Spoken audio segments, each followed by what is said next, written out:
Look around carefully and notice a basic tension driving almost everything we do.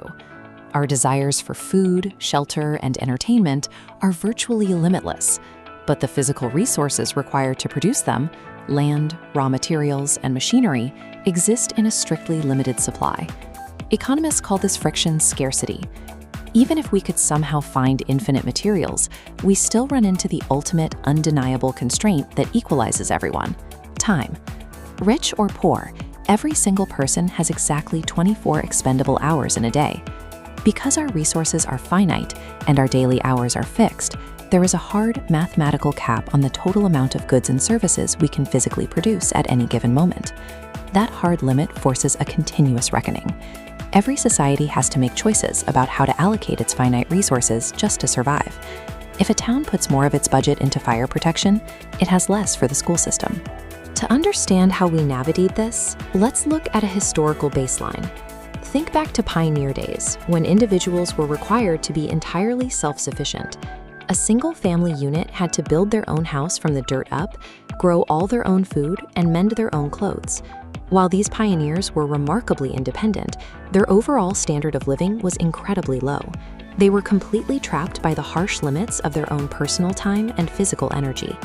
Compare that to our modern reality.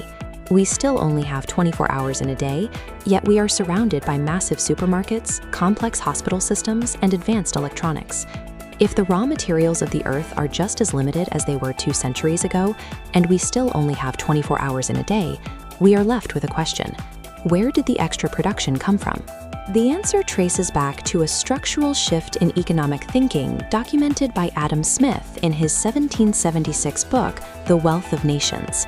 To illustrate this shift, Smith observed a traditional pin maker. He noted that one man, performing every step of the process entirely alone, could produce perhaps 20 pins in a single day. Then, Smith looked at a specialized small business. Instead of one person doing everything, the 18 distinct steps of making a pin, drawing the wire, cutting it, attaching the head, were divided among a team of 10 workers. The math of that reorganization was shocking. That single team of 10 men produced 48,000 pins in one day. Humanity didn't discover more hours in the day. We simply reorganized human effort to divide the tasks, multiplying our output. Why does dividing tasks cause such a significant spike in production? Economists point to 3 distinct mechanics driving this process. The first mechanic is advantage. Dividing labor allows people to focus on the specific tasks they are naturally suited for, whether that's based on their individual talents, their education, or their geography. Take geography as an example. The climate and soil in North Dakota make it highly efficient to grow wheat, but that same environment would be terrible for running a year-round tourist hotel. Conversely, Florida's geographic advantage dictates running that hotel rather than farming grain. The second mechanic is speed and innovation. When workers specialize in a single, narrow task, they learn to execute it faster and with much higher quality. This specialization allows them to know their jobs well enough to find better ways to do the work. You see this clearly when a highly coordinated team of surgeons masters a complex heart operation. Everyone knows their specific role flawlessly. This chart shows the third mechanic, economies of scale. Average cost declines as total production increases. Making 100 cars a year is incredibly expensive, but scaling up to 50,000 cars drops the average cost per car, justifying the upfront cost of heavy machinery. In reality, that mathematical curve looks like mechanized production lines, where workers perform specialized tasks alongside huge machines. When you combine these 3 mechanics, natural advantage, specialized innovation, and economies of scale, you have a system that transforms a finite pool of labor into abundance. Over the centuries, this division of labor breached the walls of individual factories and scaled up to cover the entire globe. Today, economists call this splitting the value chain.